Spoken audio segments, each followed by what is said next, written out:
Welcome. I'm Bernice Ross, the CEO and president of BrokerageUpandRealEstateCoach.com, and I'm very happy to welcome my good friend Chris Smith.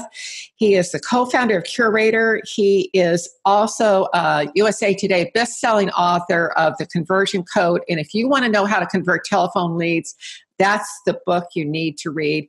And Chris has a brand new product out from Curator. It's called Convert, and this works anywhere in the world where you have a Facebook ad, right? Yeah, absolutely. So anyway, Chris, I'm really happy to have you helping us out today. This is fantastic. So let's talk about, okay, what do? I generate a lead. Everybody talks about lead generation, but it's worthless without lead conversion. So what do I do to convert those leads that come in? Sure. The first thing is you do have to understand that the fortune is in the follow-up. You know, you could spend a fortune on leads, but you're not going to make a fortune unless you follow up the right way. And I think what a lot of people want to do is just write Zillow a check and then be done. They just want to do the Facebook ad and then let Mark Zuckerberg convert the lead. And that's just not how it works. Like, ultimately, your job is to talk to people about what you do. And so the reason I want to talk about turning leads into appointments and then turning appointments into customers is because, quite frankly, you can buy leads, Bernice. You could buy a list of expireds. You could buy a list of FSBOs. You could buy ads from Realtor.com or from Trulia. But what happens after you get the lead? And that's where I found a lot of people struggle. They don't know what to do once they get the lead. Well, one of the problems that we see repeatedly is that people they'll follow up once, but they're not persistent. So you have kind of 3 rules of the road in terms of converting lead, and speed, tenacity, and script. Could you tell us more about each one of those, please? Yes, ma'am. So the thing that we want to do as marketers and salespeople is we want the highest conversion rate possible. So what I'm not, sort of insinuating that if you follow the tactics in my book, you'll close every lead. That's not how it works. Not every lead is good. Not every lead qualifies. Not every lead replies. But what you can do is you can make sure that you get the highest conversion rate possible. And you're absolutely right. Speed, tenacity, and a script. So let me break down the first one, which is speed. This is going to blow your mind, Bernice. When you get a new lead, if you follow up within 5 minutes compared to 30 minutes, you have a 100x increase in contact rate. 100 times? Mm-hmm. Wow. 100x. That is breathtaking. That's minute 5 to minute 30. But the reality is a lot of people that are going to watch this, they don't even follow up in the first day. They definitely don't follow up in the first hour, much less the first 5 minutes. And that's something we've been seeing a lot of, ISAs, right? Why do people have an ISA? Well, what is an ISA for our people who are not familiar with the term? Yeah, that's an inside sales assistant or inside sales associate. So basically, we have them here at Curator. All the leads go to them. Because if my salesperson is doing a demo, let's say you're on a listing appointment, but then you get another Zillow lead. Well, it's really hard to follow up within 5 minutes. So speed is critical. And here's what's really sad, Bernice. This is going to blow your mind as well. 47% of leads that come from the internet never get followed up with once. And when they actually polled all the companies, this was Salesforce, HubSpot, these big data companies, they found that the average response time was 3 hours and 8 minutes. Wow. Of the companies that do follow up. So right now, speed is a differentiator. I heard a guy one time say, when somebody calls you because they see a lawn sign, you have until they see another one to get back to them, right? People will have a microwave mentality. So it's like, I can pay my bills in 1 second. I can pay my mortgage in 1 second. I can, get all these companies to contact me in 1 second. But a lot of time, real estate agents are very slow to respond. So speed is critical. But even if you're fast, you have to be frequent. That's where tenacity comes into play. Unfortunately, we live in a world where even if you call every lead right away, they don't all just answer and buy a house. There's research behind this that the best number of attempts is 6. And what I mean by that is if you call and they don't pick up, you're going to call again. You're going to call again. You're going to call again. When you go to your 6th attempt, you can get to a 93% contact rate. Wow. So I get up to 6 and it gets to 93%. That's a lot easier than door knocking or doing a bunch of other stuff. It starts at 40%. So you're going from 40% to 93% with those other 5 calls. That's huge. It is. What's the frequency? So if I get, it's Monday morning, a lead comes in, well, how often do I need to space those calls? So I want to get all of them in today on Monday. Do I want to do it on, Well, I'm going to give you the exact formula. Like it's the 3-2-1 method. 3 calls the first day, 2 calls the second day, 1 call the third day. What most people do is they schedule those calls way too far out. So they'll call once on the first day, and then a couple days go by, they call again, and then a week goes by, they call again. You've got to front load these calls. Like if you call and they don't answer, call number 2 is right then. That's called the double dial. Like when you call people and they don't pick up and then you call again right away, a lot of times they'll pick up. But if you call twice right away and they don't pick up either time, that's when you go voicemail and text, but you're still going to call an hour later. Like you've got to really think about the fact that there's a quote in my book, time destroys everything. So every second that goes by is another second that is less likely for you to get them on the phone. Well, this is great. So I'm going to redial, just to reiterate what you're saying. I'm going to redial immediately. They don't pick up, call back in an hour, and then I go back the next day. Is that correct, Chris? Yeah. The next morning, we're going 2 more calls. Another call in the morning, another call in the afternoon. There's actually science behind when people answer, Bernice. Like you've got what? You got kind of call it 8 to 6, right? Well, from 8 a.m. to 10 a.m. and from 4 p.m. to 6 p.m. is when people answer their phone most frequently when it's a sales call. So the first day, you're going to call as fast as you can, as many times as you can. But on the second day, you want to adhere to the call blocks. A call in the morning, a call in the afternoon. Our goal is to get them on the way to work or on the way home to have a conversation. So, and if they're answering in their car, they're much more likely to pick up because they're not going to be looking down necessarily at their phone or what's on their display to see who's calling. Yeah, you know how it is. Once you get to work, you get distracted. It's like all these people working with you and they're chatting about their weekend and they got work to do. So it's much harder to get their focus.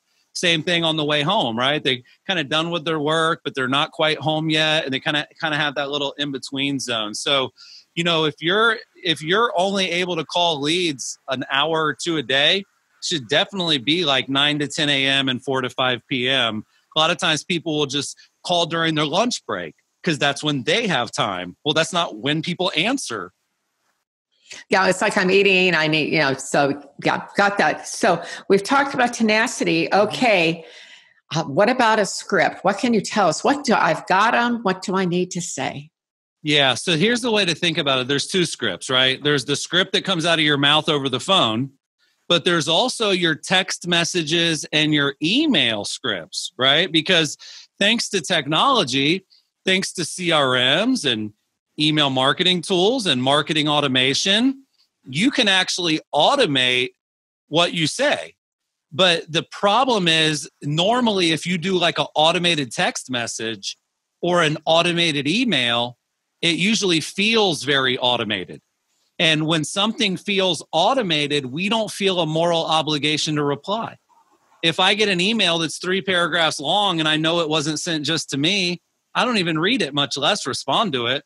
So the way that we've cracked the code is that you have to use short, simple, custom messages. So I'll tell you what I mean by that.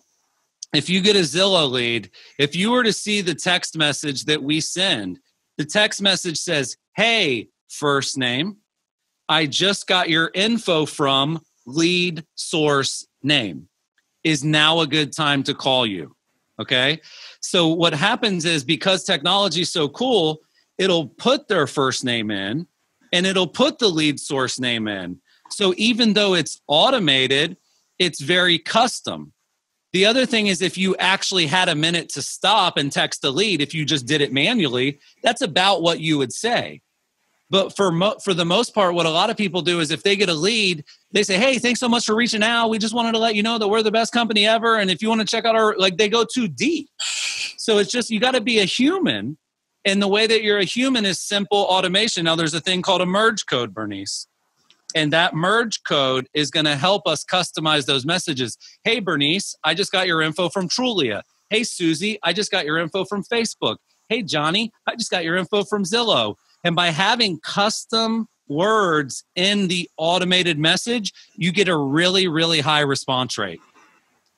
Well, that is a brilliant strategy, Chris, because I love the idea that you're asking permission to contact them. And generally when somebody says no, they will give you a time back, or they'll tell you they don't want to hear from you one way or the other, but you get you get real clarity about where you're going with that.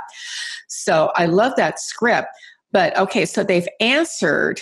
Mm-hmm. How can they you talk about having the perfect first minute. Mm-hmm. How do I have a perfect 1 minute conversation? I'm all yours. Yeah, it's a great question. What I'm really trying to do is I really want to have a 30-minute to an hour call, because those are the calls that lead to a customer. But a lot of times, just because of the way consumers have been conditioned, like, I don't know about your phone, Bernice, but half my calls say telemarketer. Half my calls say suspected spam. Half my calls, depending on what month it is, are about politics, like a robo-dial, right? So even if you generated the lead the right way, you're still up against the wrong stuff. You're still just another salesperson calling them, and they really don't want that call. So what I recommend doing is kind of extending that customization to your first minute. You wouldn't want to say, hey, this is Judy calling from Remax. How's it going? You want to bring in way more info than that. Like, you would want to say, hey, this is Judy. I got your information from Zillow about a house on Main Street that's listed for $800,000. How are you? That is so different than, hey, it's Judy from Remax. What's up? So what you're doing is you're taking the little nuggets that you get when you get the lead, and you're putting them into your opening script. That's really critical. Now, even if you do that, there's another technique that you're going to want to do, which is called building an information gap. Okay. They're on the internet. They have a lot of information about homes on the internet, everybody. Breaking news. So what you're going to do is you're going to say, hey, if you could grab a pen and paper for me, I want to give you some information about this home that isn't online. Now, what's not online in most places is the MLS. The gold mine of MLS data that real estate agents have access to is not just out there for the world to see. So something like which home sold most recently to that home and for how much. That's not always on the internet. And when you create that gap, hey, I've got some information about this home for you that isn't on the internet. Could you grab a pen and paper and let me know when you're ready? That's a technique, as you know, called pattern interrupt. And so what we're doing is we're telling them what to do. They're doing it. And that's just a psychological advantage for us out of the gates. Well, you've taken control with the pattern interrupt. Go get the pen, get the paper. Mm-hmm. They're expecting to talk to you and hang up, and you've just interrupted that, as you said. And then you've gone for the close by offering something that they can't get. Brilliant strategy. Chris, so what else would you cover in that 1 hour conversation? That seems awfully long for me. Is that just like almost if they're a buyer conducting like a buyer's interview, or if it's a seller? Don't we just want to close for the appointment fairly quickly if we can? Not if you want them to show up to the appointment. Okay. You might be able to get a quick commitment, but a quick commitment is not a firm commitment. There's something called show rate. That's something people don't talk about. How many appointments do we book versus how many actually show? There's a technique in my book, Bernice, called digging deep. And in fact, when I used to work at Quicken Loans, they said you should either dig deep or you should just go to sleep. Because if you are not really willing to get down to the emotional reasons people buy, you're not going to be able to get that one call close. When you stay on the surface of the logical stuff, it really is hard. So what you're not going to have a 50 question questionnaire. You're going to say stuff like, hey, so what's your time frame for buying, right? Like that would be something you would ask everybody. But what you do with the digging deep technique is you ask more questions based on their answer. And you ask questions that aren't scripted. So yeah, you're going to have 8 or 10 what I call qualifying questions that you have to ask. But based on those answers, you're going to ask questions that you get to ask. So if somebody says, oh, we've got to be out of the property in 6 months. What most people do, Bernice, is they go, okay, cool, 6 months. Okay. And what's your budget? Right? They go to the next question. What a great salesperson does is they go, oh, 6 months. Why 6 months? Why exactly is it 6 months? And then all of a sudden the person goes, well, that's when my husband's last deployment in the military ends. Whoa, that's a little emotional, right? So when you dig deep, you actually get this ammo that you can use that's so powerful. Like imagine when you're going to do your pitch later, if you could actually incorporate in your pitch that this new purchase is going to time up with their husband's last deployment. Wow. Now we're in sales. Now we really truly understand so you can say, what's your budget? Oh, our budget's 4 to 5. Why is it 4 to 5? How long did it take to come up with that? Is your wife on board with that budget? Why is it 4 to 5, not 350 to 450? Like you can go so deep on the back of the questions and Bernice, that's where the time ticks. It's like you're building the relationship. You're trying to build rapport and you're trying to build all that rapport in a genuine way. So what I recommend is, have your 6 or 8 questions that you ask every time, but then think of 6 or 8 more great questions based on their answer. And you can't script those. That's why it's not really a script. It's a conversation. Well, one of the great things I found with so many people, if they have pets, you want to dig down, well, what kind of property would you need if you're working with a buyer? How many pets do you have? And a lot of times, some people, their pets are more important than their kids are. So. Yeah. You know what? I completely agree. We just did a bunch of marketing with our team here, the marketers, and they did, an article about moving with pets and how different that is. And it got a lot of clicks. It got a lot of engagement. So that's a good example, Bernice. A lot of people might say, hey, do you have pets? Yes. Okay, what do you have? We have 1 dog and 1 cat. And the bad salesperson moves on. The good salesperson says, what kind of dog do you have?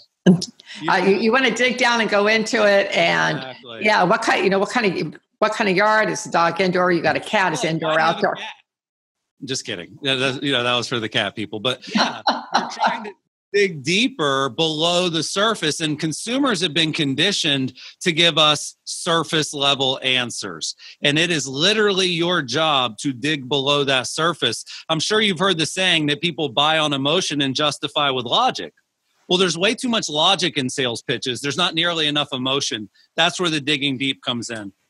Yeah, so true. Although you do have those people who score high on the disc who are they are logical buyers, but you close them on emotion because they don't know what to do with it. But okay, so anyway, that's how do we wrap up the conversation? So we want to go for the close. Any tips on that? Yeah, it's something people struggle with. You get to the end of a long call, you build rapport, you dig deep, you give a good sales pitch. And the way that I teach closing is very simple. When you go to close someone, you can be a lion or you can be a lamb, okay? A lion doesn't ask a lamb if it can eat it. You know what I mean? So there's a very popular saying in sales that they say you have to assume the sale. But there's a technique for this because what a lot of people do is they get to the end of their call and they ask a question that ends in no.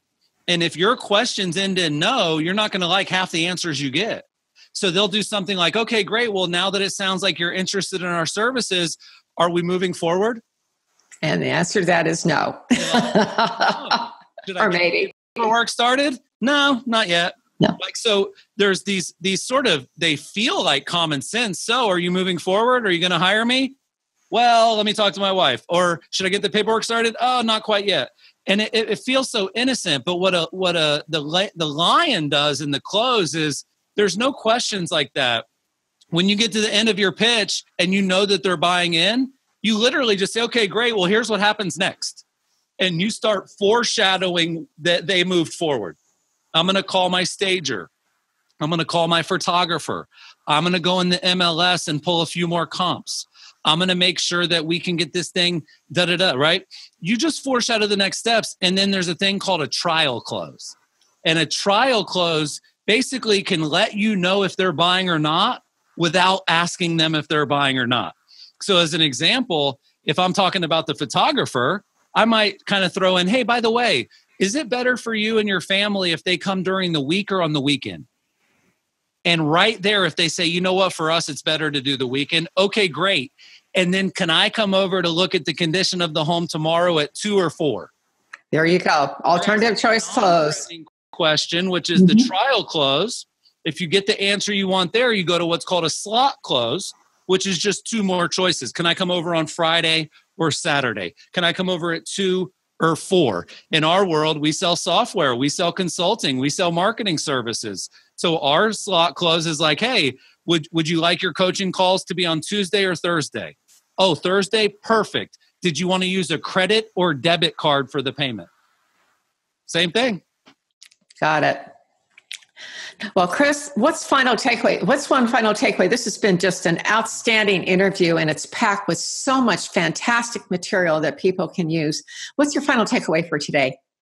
My final takeaway would be that there's a science to sales. You know, we think of technology as being a science, right? And we think of marketing as having a lot of science, but there's a science to sales. And the thing about marketing is it's so much more fun to do if it leads to somebody that's good at sales. Like I used to work in boiler rooms of billionaires. They did great marketing. That's what got all the attention. Where they made all the money was on the phone. So I would say if you've been spending more time on Snapchat than on selling, you're making the wrong choice. If you're on Facebook more than you're on the phone, you're making the wrong choice. You've got to use both. You've got to use Facebook as a way to get on the phone. You've got to use Snapchat as a way to figure out who to sell to. And when you get both of those right, the magic happens. Oh, great, Chris. That's a great way to end this. And I want to thank you very much for being with us. We've been visiting with Chris Smith. He is the founder of Curator. Go check out his book, The Conversion Code. It has all the scripts and everything he's just described here. And also, if you are really serious about making a lot of money in your business, check out their new Convert tool at Curator. With a little testimonial here, I have signed up for it, and I think it is just a terrific tool. I'm very eager to get going on it. So anyway, with that, Chris, thank you for being with us today. Thank you. Thanks for having me. Good luck, everybody.